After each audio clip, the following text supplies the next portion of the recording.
Hello, everybody, and welcome to the 64th episode of Stories of Service, Ordinary People Who Do Extraordinary Work. And I am the host of Stories of Service, Teresa Carpenter. And today we have another amazing guest. You may have noticed in some of my social media postings this week, I've been doing a lot of soul searching on the topic of mental health and trauma. And so the timing just worked out really well that this week I actually do have a guest on who has written a lot about her mental health journey and does a lot in the mental health advocacy space. So, Annette Whittenberger, welcome to the podcast. Hi, thank you so much for having me on today. I am so excited to talk to you. Her work has inspired countless others to seek care, and she's now using her work in the trauma focused healing industry to make a difference within music. We're going to discuss her military journey, mental health, and next chapter as a musician using music to help heal. Annette is a military spouse of 24 years. She's mother to a daughter 22 years old and a son 19 years old. She is a retired combat veteran who served in the Army for 17 years and 4 months as a chemical officer, including a deployment to Iraq and Afghanistan. She retired in November 2016 and became an accidental entrepreneur and uses her voice to share her story about real life after the Army and living with mental illness. Since her retirement, she has focused on her business, a podcast, speaking, mentoring, volunteering, and her first book, which we will talk quite a bit about, The Wall Between Two Lives. Her blog, Wild Ride Called Life, incorporates stories from her post-military life in which she shares her life as a mom and military spouse with PTSD, anxiety, and depression. Along with writing, she has created a safe space in which she hosts her podcast, which is called The Truths We Hide. Not only does she share her story, but she also has guests who share theirs by offering advice to others to help them know they are not alone and to provide hope. She has a heart for volunteering and does so by being a mentor for veterans on Veterati and for military spouses on eMentor and Amplify and NASDAQ Mentor Circle Makers. She has also been involved as a mentor for TAPS, the Tragedy Assistance Program for Children Survivors, Association for Military Spouse Entrepreneurs, and the Women's Veterans Network. She is also known as Ann Witt, independent music artist, and she is a current graduate from the Musicians Institute out of Hollywood, California, as an independent artist. She's a songwriter who has been using her mental health journey to create songs that relate to so many of us. She wants to create music by using her words, thoughts, feelings, and everything in between to show that we can come out of the darkness and make something beautiful. I love that. Annette is passionate about sharing our stories through various forms of creativity, and music is the next step in her journey. Wow, that's so impressive, Annette. Oh my gosh. Well, I think the first thing I'm just going to start off with is, where did you grow up and what inspired you to join the Army? Oh my gosh. So I grew up it was a small town called Simi Valley, California. It's in Southern California. My inspiration really, I don't know what it was. It was in high school where I went to an all-girl Catholic high school, and I had a friend who enlisted, and I thought that she was such a badass. I was like, oh my gosh, that's not the thing that we do coming out of this school. And so I did try. I had I can't even think of the name. I'm going brain fog here. I had a recruiter come to the house. I was ready to sign the paperwork, and then I chickened out. And so I regretted it ever since. And then I told myself, when I go off to university after community college, I am going to seek out a school that offers the ROTC program, and I'm going to just try it out. And that's what I did. I just, in my mind, I said, I'm just going to try this out and see where it goes. And then it led me to all the way to 17 years. I just thought that those that were in the Army was just so amazing. I didn't know until later on in my life that I actually had family members who served. Yeah, you talk about that in the book. Yeah, I didn't know a whole lot, and it's kind of embarrassing, but I think there's just family things that you just don't find out about because we don't really talk about it. And so later on in life, I was like, well, maybe this was the plan. I don't know. But I did have a father who did not feel that women should serve in the military. So that was the other part of me that's very stubborn. I'm like, well, I'm just going to do it anyway. And that's what happened. So what did your father think after you'd been in for a while? Did he change how he saw it? He was still concerned. My parents never realized that you can't just talk to your boss and say, I need time off. So anything, that I would miss, holidays or family things, they were a little upset about, like, well, why can't you just ask for it off? And I was like, because that's just not how it works sometimes. So Right. they supported it, but they were not happy about it. Yeah, and you definitely had a very interesting journey. I mean, you served a tour in Iraq for a year.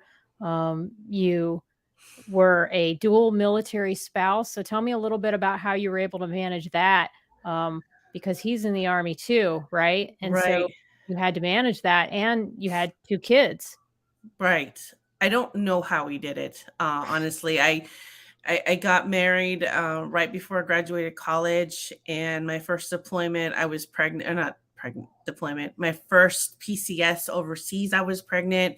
So I was learning how to be a soldier, a soon-to-be mom, and a spouse at the same time at the age of 23. So I don't know how I did it. I swear, it wasn't one of those things on, well, I didn't have a choice really, because Right. you join the You army and that's it. You just Yeah, do it. you just do it. So, and that's just what we did. And I look back and I'm like, Jesus, like these families that go through all this stuff now, I feel it, and it's hard. But Mhm. even, yeah, so I don't know, God, Right. sanity, I don't know. Now, you talk a lot about in your book about some of these issues that you were having with mental health, and you'd come back from these deployments, and they would ask the questions, and you never wanted to answer what was really going on. Did you not seek treatment or any kind of mental health, therapy or anything until after you'd gotten out of the army? I try to seek it before, because Mhm. my last assignment, um my second to last assignment before I was retiring, I was in a toxic environment, and I was thought I was going to lose my mind, and I think that's when everything just started to bubble up. Mhm. But I didn't go to these appointments as a, hey, I'm going to go to whatever, and I was going to a dentist appointment. I didn't want anyone to know, because I was losing Wow. my mind. I didn't know how to deal with it, because all these years you're taught to be strong and never let them see you cry, and don't be weak, and it's just, I gave up after a while, because I was tired of repeating myself, or I didn't feel like they understood. So it was a shame. I didn't last as long as I should have, but I think it was just the culture and the way that we were raised in the military.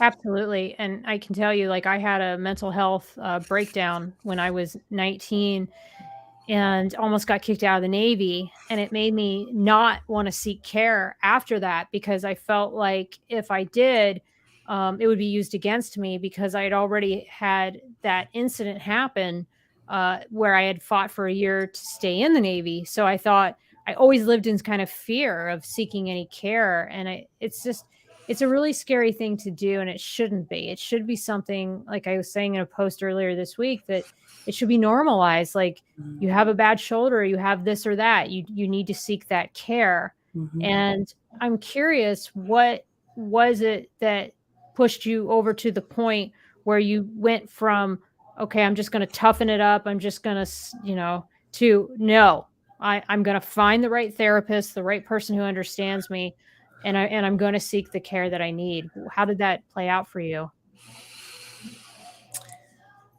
Right after I retired, I think, is when I had the breakdown, and I couldn't take it anymore. I was embarrassed, I was ashamed, I felt like a failure, and all these things, and I made that phone call to a friend, and I was like, I can't do this anymore.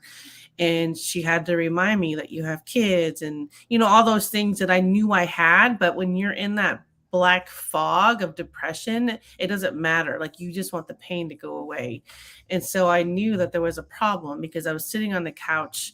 I what didn't want to write a resume. I just could not move. I was paralyzed because I didn't know who I was anymore.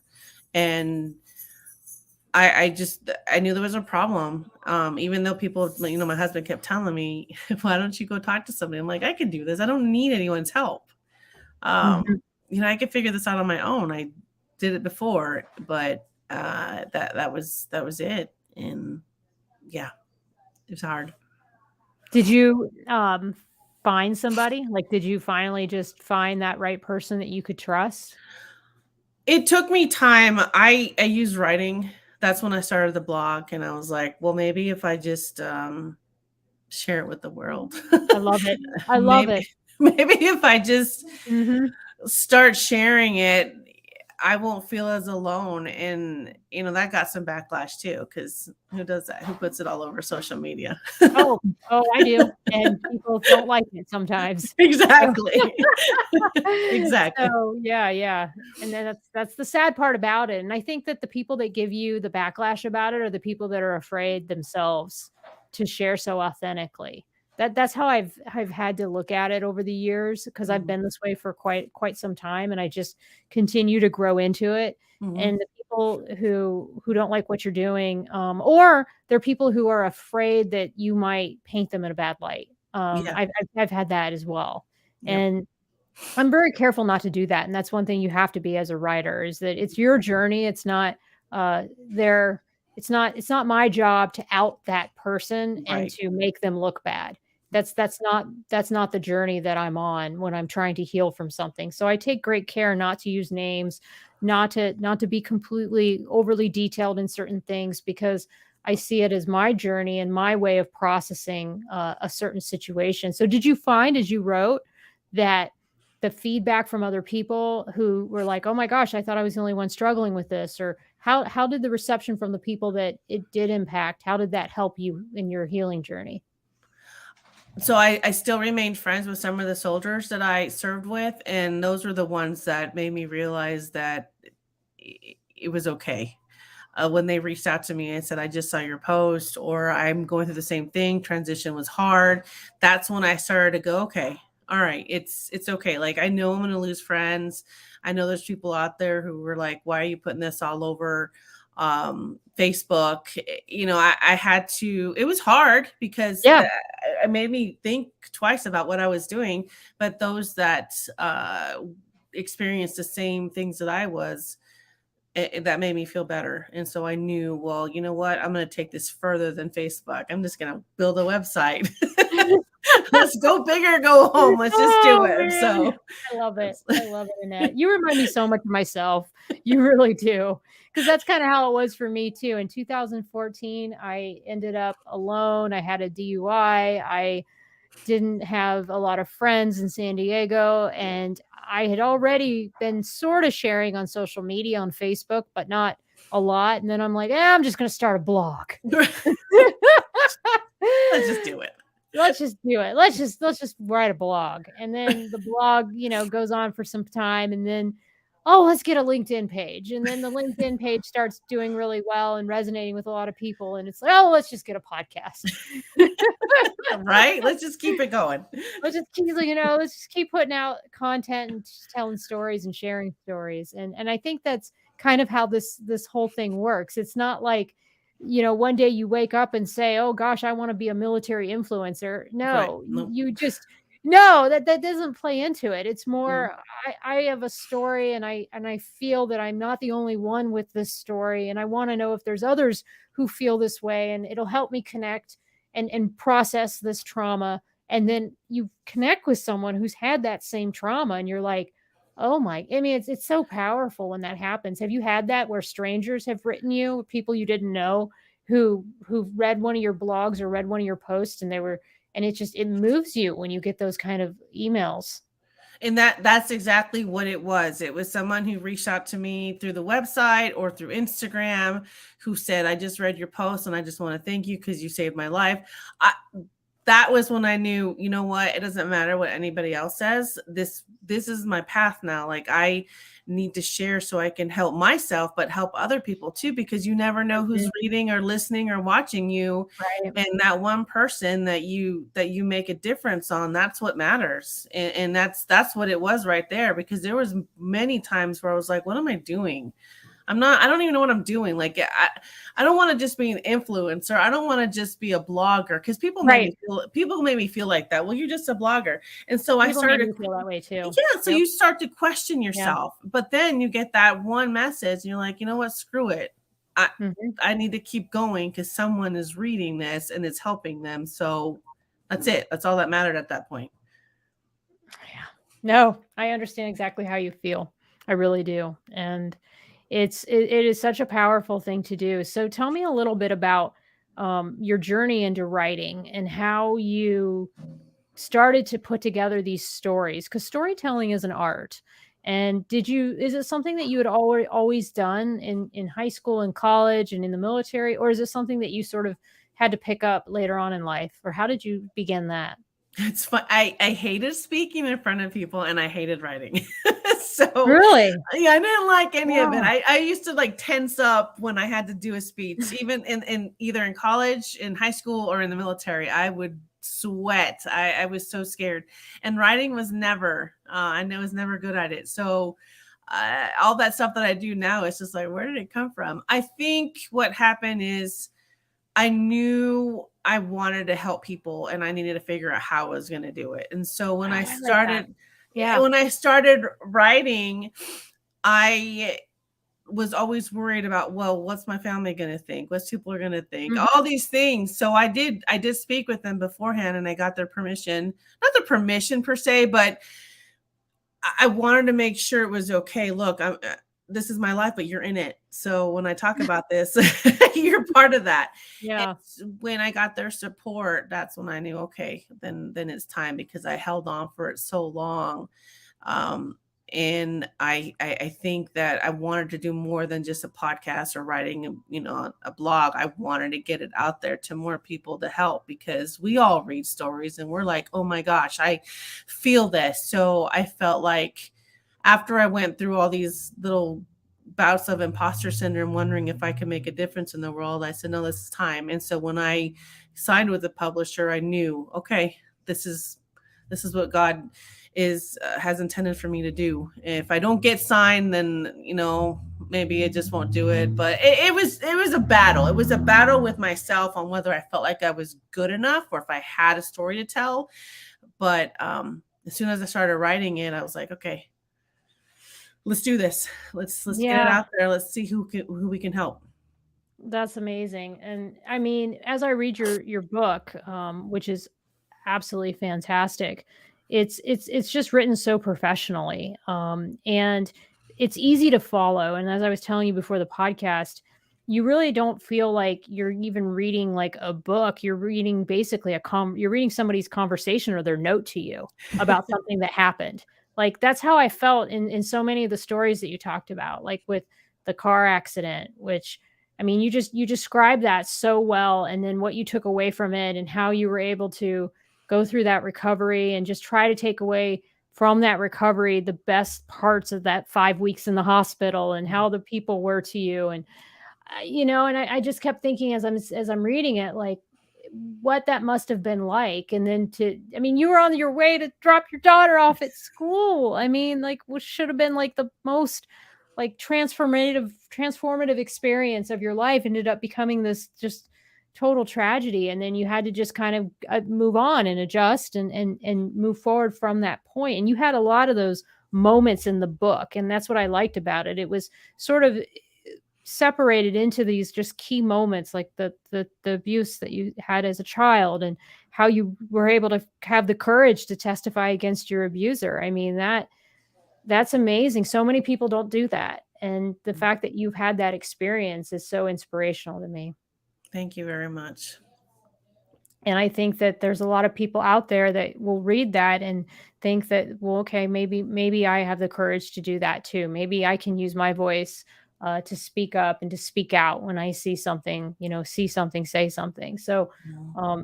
you've written such an amazing book that I think will help a lot of people as they move forward with their journey. And so you've got the book, you have the blog, and then what gave you the motivation now to say, "Oh, I wanna do a podcast." What was the thinking behind that?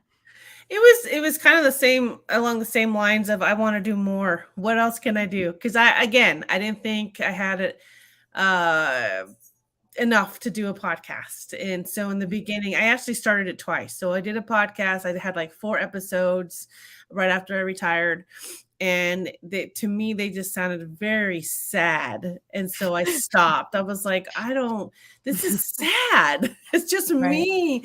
And so I stopped it. And then I knew in 2019, let's do this again. But it's going to be more than me. And that's when I decided, okay, we're going to bring on other people. I want, and at that point, I thought, well, maybe it would just be military related. But I had people reach out to me and says, you have to be military affiliated. And I said, you know what, you don't, because they said I have a story to tell, and this is it. And I said, let's do it. Let's Mhm. let's bring you on, because that's when I knew we needed to bridge the gap. It's not just military that suffer from PTSD. It's also normal everyday to day people who've Yeah. been human trafficked, and it's just these stories just Oh, I and, know, I've had them on my shows too, it's right, insane. It's like I right, have a lady who reached out to me, Gloria, and she was trafficked as a child by her father for years, and now has her own podcast and is just doing amazing work. And that's the part that's just really inspirational in that is like some of these people have been through like the most unspeakable tragedies, and now they're just dedicated to giving back and sharing their story and bringing on the stories of other people and working and to make laws better, and it's yeah, just it's so inspirational when you run across people that do that. And then that's when like you have that heart for volunteering, and it's not a business to me, and I can tell it's not a business to you no, either. I mean, it's a passion, it's a yeah, calling, and there's just nothing else out there like that when you're able to reach someone and to touch someone on that level. So how the book's been out for about 2 years now. I think I saw it was published in 2021, so or a year. yeah, yeah, wow. Gosh, it's been out for a while. And, what has been the reception from your friends and family and strangers from the book? So I did. Some of my family still can't read it, which is totally fine, and I understand that. But one of the things that really got me is when my daughter read it. She didn't know a lot of stuff, but she didn't know, but she also did see a lot of stuff. So there's things that I wish I could take back, but I can't. And so it was to hear it from her at 21, really, really hit me hard. But I'm glad that she's able to see that mom went through a lot of crap, but now here she is. And so that's what I wanted, is to show that you can get back up. From other people, I did get a lot of response as well, as almost the same as you, which really it's still hard to hear, because I still can't believe that I put myself out there like that. But I'm so happy that it can help people. And that's what I wanted. I think that's one of the things we need to think about, is why you're writing a book. Is it to make a lot of money? Is it to be famous, or is it to help? And so that's the thing that I really prayed on, was, okay, Mhm. why are we doing this? And it's going to be hard, because not everyone's going to like it. But there are people who you can help. So that's it. And what I also loved about it, Annette, is that you take ownership of things too. You don't just Mm, it's not a story about all of these people that did all these bad things. It's these things happened, and I could have dealt with this a little bit better at this point. I probably did I was very irritable to my husband. I was snapping. You owned things in the mm, book. And I've always felt like one of the best ways to heal is to basically break down in your mind what was your side of the street with a problem, and then what you have to let go and know, like, there's nothing I could have done about these things. And then that's where you start to have sort of that peace with a situation, because you go, okay, I've cleared myself of what I could have done differently. I will try to do better in these areas to not have these things happen again. But then sometimes, like you say, it's just, and people deal with stress differently. I say that mhm. all the time. What is stressful to me might not be stressful to someone else. Right. based on Right. my experiences and my upbringing and this, and so you can't compare two people. And I think we tend to do that, Mhm. especially in working environments. We tend to look at two people and we say, well, this person isn't stressed out by this, and this person's handling it fine, and they're tough, and then this other person isn't as tough and isn't able to handle it. But you don't have, that those two people didn't start off in life with the same set of tools and the same set of coping mechanisms. Exactly. Exactly. And Yeah. then that was very hard for me to do, was to put out there that I was not a pleasant person. But I'm still trying to cope with that. I'm rising above it, and this is how I didn't want to have a pity party, because my husband is so him and we're totally two different people. He doesn't understand how I deal with the things the way I do, and I'm just like, but you don't understand. So it's so different. But I had to I had to own it. I can't just gloss over it and say, yeah, okay, it's, everything's Instagram pretty. No, it's not. And my Mhm. family, they needed to know. Yeah. So you retire from the army and you start on this journey with you've got the book, you've got the podcast, and you do all this volunteering too. You're a mentor to a lot of these different organizations. And how do you find the time? Like, how did you, like, seriously, like, how did you start to divide? Like, I think about that for myself because in the next couple years, I'm looking at retirement, and I'm just curious, like, how did you decide, like, what you were going to get into? It's the people that I surround myself with. I had a friend, an army sister. She got out years ago, but she's the one who told me about TAPS, and so she invited me to go with her when I was in DC. And once I did, I was like, oh my god, more people need to know about this. And so I like to try different things, so that, how do I put this? I want to help in as many different capacities as I can. So I will try at least, a little bit of everything to see where I'm best fit. How can I make the most difference? I I guess I just had to. I wasn't working. I mean, I retired and that was it. I didn't go back to a contracting job or GS job, and so I had to find myself. And if I could help other people, I'm going to figure out how I can do it in all these different ways. And that was just how I handled things. And so, how Mhm. did I find the time?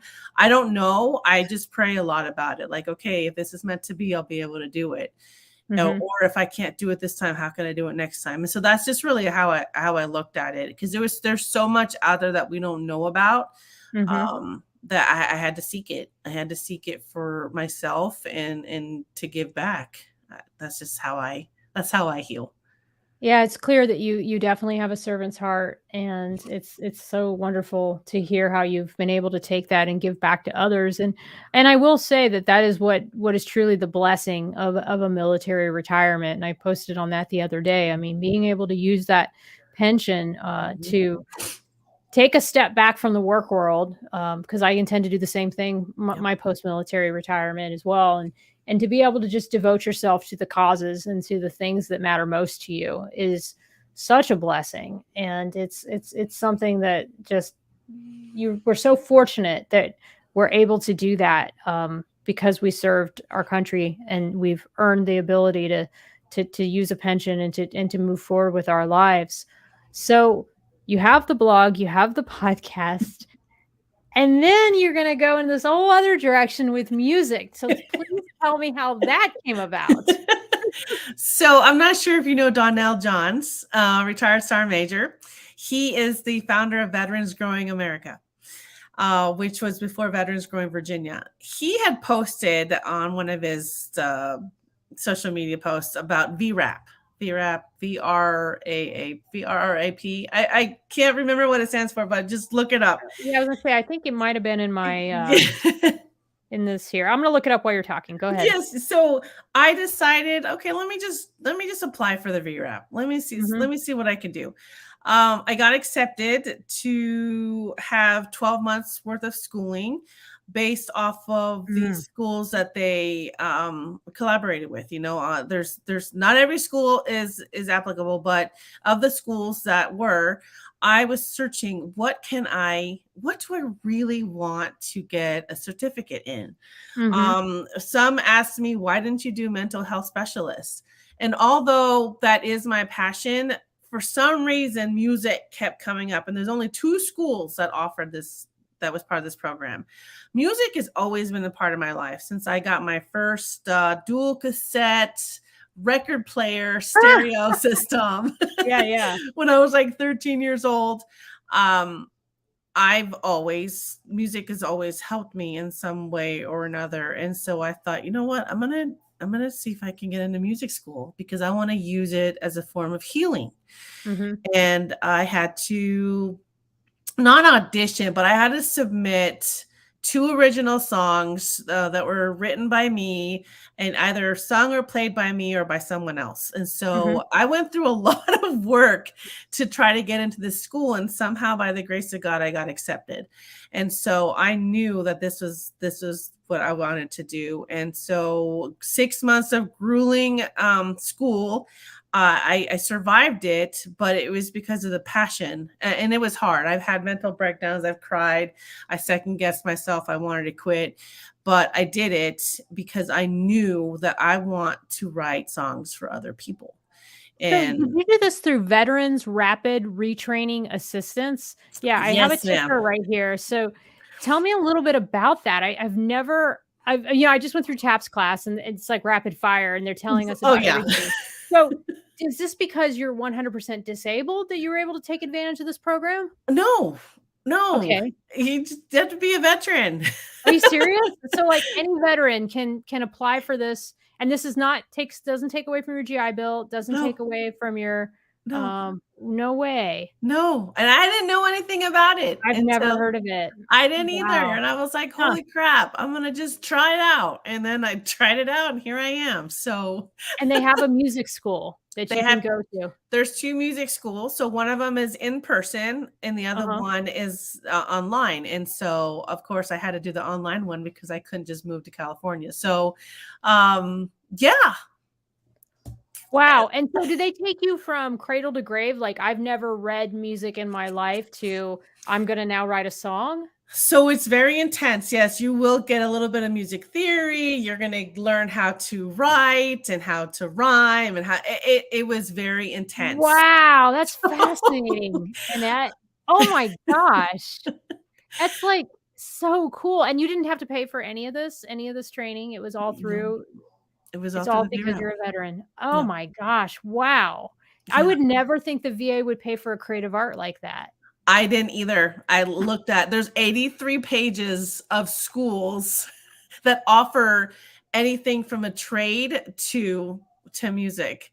And I don't know. I thought about it and thought about it and thought about it. I was like, this is it. I'm gonna do it. I'm gonna relive my 16-year-old dream and I'm gonna go to music school at the age of 47. I'm So talking oh, I'm sorry, I don't mean to cuss. I think I'm allowed to cuss on the show anyway, but oh my god, that's so freaking cool. I have never heard of that before. Like, I mean, I've heard that President Bush, like, after he was the president, he, like, Mhm. took up painting, and I thought that was, like, So so cool. cool. Yeah.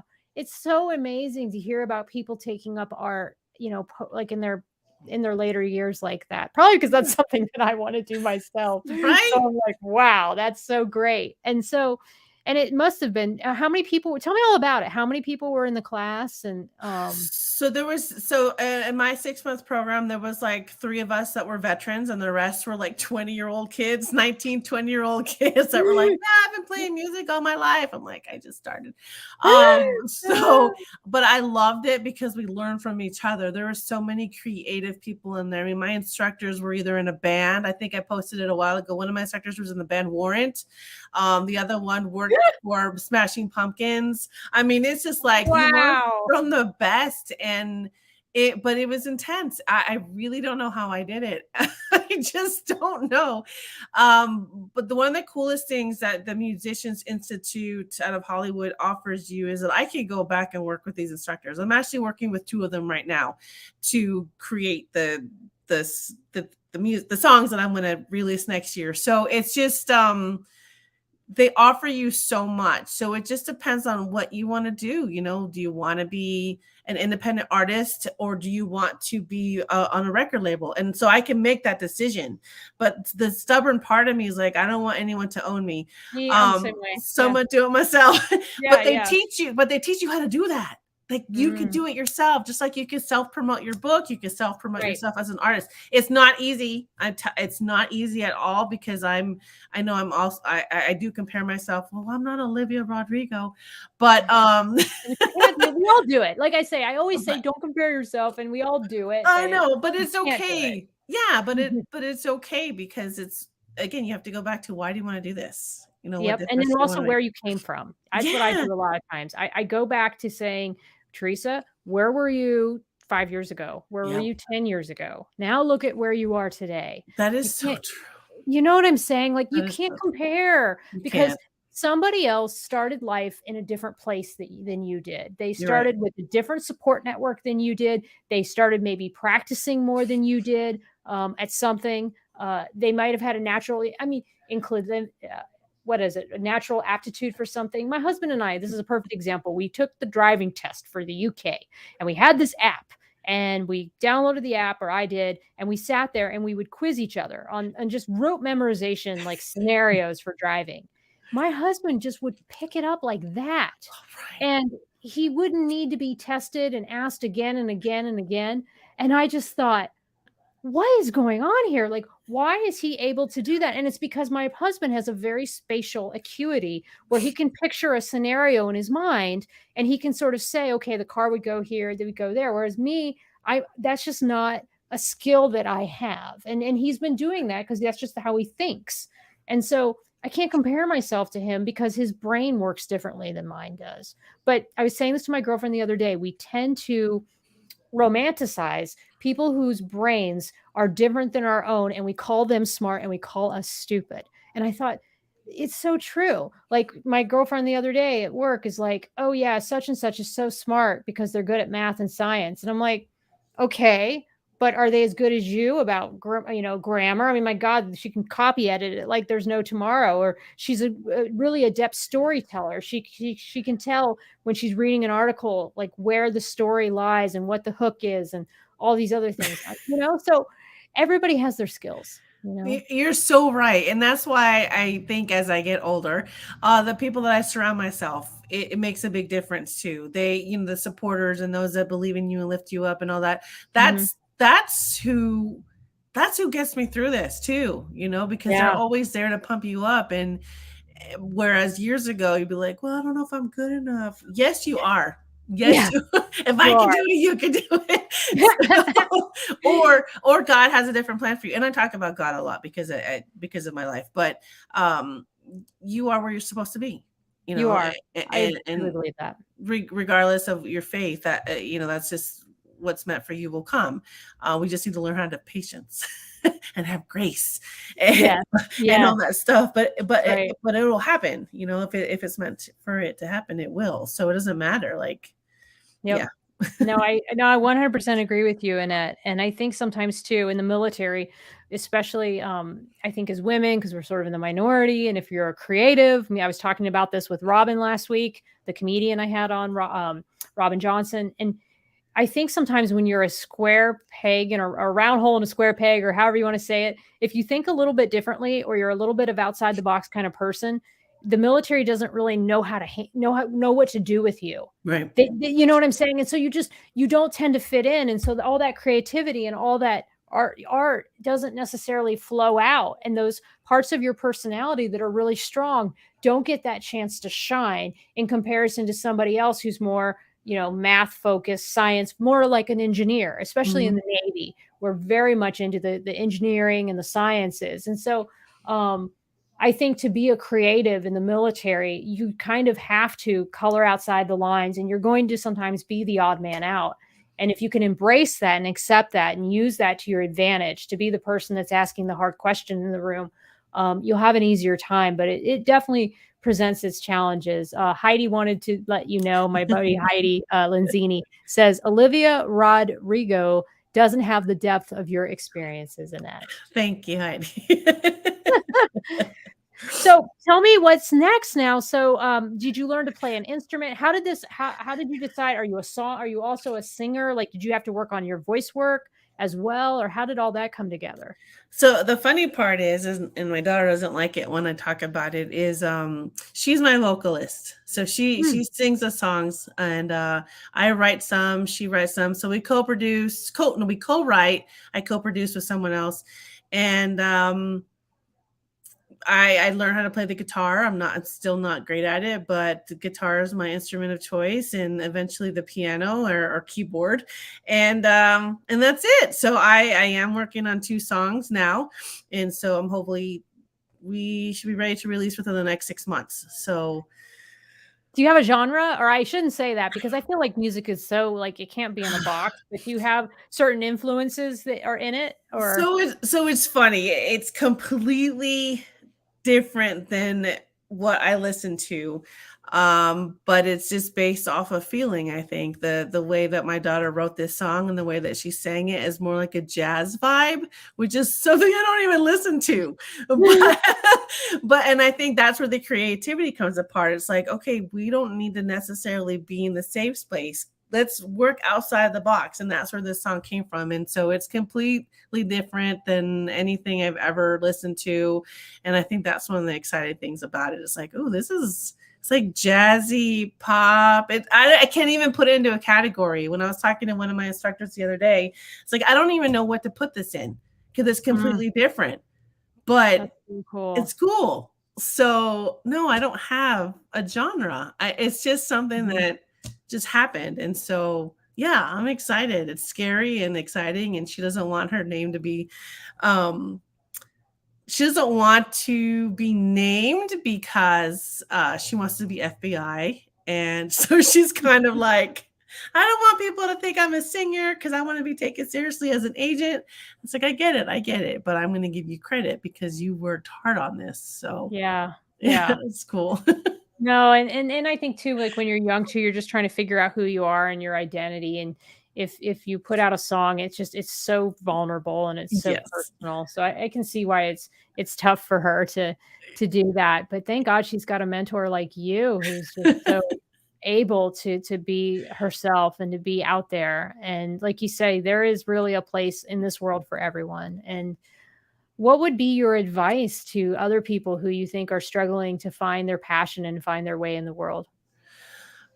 The one thing that I've been saying lately is to do what sets your soul on fire, because we are always going to live in this society where it's scary and we don't know what people are going to think about us, so we kind of stay away from what we really want to do.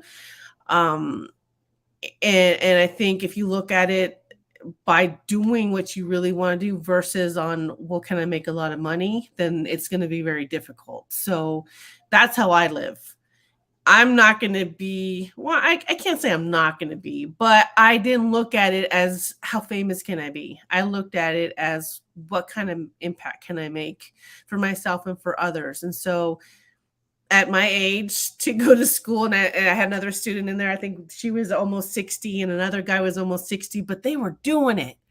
And it's like, you know what, we can do this because we love it. And that's what you need to do. Just do it. If that's what you want to do, just do it. It doesn't matter. Like, think about money later. Um, just really look at your why and just Yeah, go. And I think that's what got me through it. And so that's why I just tell people, just really do what sets your soul on fire. you have to, and that's why you have to learn how to live below your means. I mean, that was always key to my growth as a person was how can I maximize my finances so that I can have time for the things that I'm really passionate about. And the only way to do that and to have that balance was to be able to do things as cheaply as possible, whether that be living in an RV or finding little ways to maximize my military benefits. I've always looked at that as like is am I doing everything I can, like you say, to set your soul on fire and to live in your truth and to do what it is that you know that will, like you say, make an impact. And I mean, I think that the money and the recognition and the fame or all those other things, Those may happen, they may not happen, but if you're happy and you're impacting 5 people, you're still happy because Right. 5 people have benefited from the things that you're putting out into the world. And Right. so you're still fulfilled. That's how I look at it. It's a win-win no matter what. And especially these days with social media, everybody has the ability to put their work out there. And it's really a blessing that we have these tools and these abilities to promote the things that we think that will bring people together and create community. What advice would you give to somebody who's struggling with their mental health and they're afraid to seek help? Oh gosh. I do have a phone number that I give out because people can text me anonymously, or they can reach out to me. But I always say, when you're ready, seriously go talk to somebody. There's so many nonprofits that I work with as well that I've personally used that offer services. So if you don't want to go on post, or you don't want to see, you know, go through the military because you don't want anyone to know, there are nonprofits out there that will give you that assistance, and we've personally used them. So there is always somebody to talk to, and I just feel like I wish I would have years ago. Um, so I'm just very blessed to still be here today. So please reach out, and I can give you the information. They can reach out to me, and I'll give them the information, but don't be afraid. We can't live in fear anymore. We're still losing lives, and it's just very difficult to see. It is. It's really sad to see. I believe that the mental health crisis that we have going on is not just impacting the military. I believe it's impacting America as Yep. a whole. And it's you see it with like the meth epidemic and a lot of these other addictions, which I think really are just a symptom of the larger problem of mental health. And mental health, I think, is a larger problem of trauma and untreated trauma, which I think stems from a lack of community, a lack of support. And I think, and a lack of feeling heard, feeling known, being understood. I've certainly gone through bouts in my life where I felt like I had no one, and I know what that's like to just not look forward day to day to anything. And Right. um, it's just a very dark place to be. And I think as Jeff Bayless just said here, it's having that tribe and having those people around you who know what you've been through and can be there for you. It's finding a support group too. I mean, Yes, that's true. my darkest periods, I would, even though I didn't always recognize myself as an alcoholic, I would go to Alcoholics Anonymous meetings just because I knew there'd be other people there who would talk deeply about their problems, and I just didn't know where else to turn where I could find people like that. And Right. thankfully, the veteran community, I think, has really stepped up. There's Sarah Carroll, Power of Our Story, a few Mhm. others I see online who are constantly, putting together support groups and other things for people who when they need that care. So Yes. with that, is there anything else as we wrap up? Is there anything else that I haven't asked you about that you'd like to tell our audience today?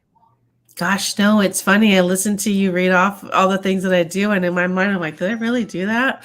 I don't, because I don't. We see ourselves differently, right? We don't see ourselves the way other people see us. So it's so True. hard. I just am thankful just to be here. So I will do whatever I can to help others continue. So anything you ever need, just I'm here, and if I don't have the answer, I will find it. I will never say that I know everything. But yeah, I just like you. I just want to continue to help. Yeah. Well, Annette, thank you so much for taking time to be on the show tonight. I think this message is so important. I think there's a lot of people who suffer in silence and don't get help for the things that are bothering them because they think it's a sign of weakness to seek Yeah. care, but it's actually a sign of strength Yes. to seek care and to admit that sometimes things stress you out. Like, I've been making jokes at work too about how, like, yes, I get stressed easily. I get stressed way easier than most people. And it's been so freeing to be able to just say that and Yeah. not feel ashamed of the fact that, yes, things stress me out in a way that I see some of my colleagues don't get stressed out about certain things. And that's okay. And being able to just talk about it and laugh about it, using, like Robin was saying last week, using laughter to kind of get through some of that just so therapeutic. So thank you so much, Annette, for everything you're doing. I highly recommend people check out your book. Tell us once again the name of the book so that people can check it out on Amazon. The Wall Between Two Lives.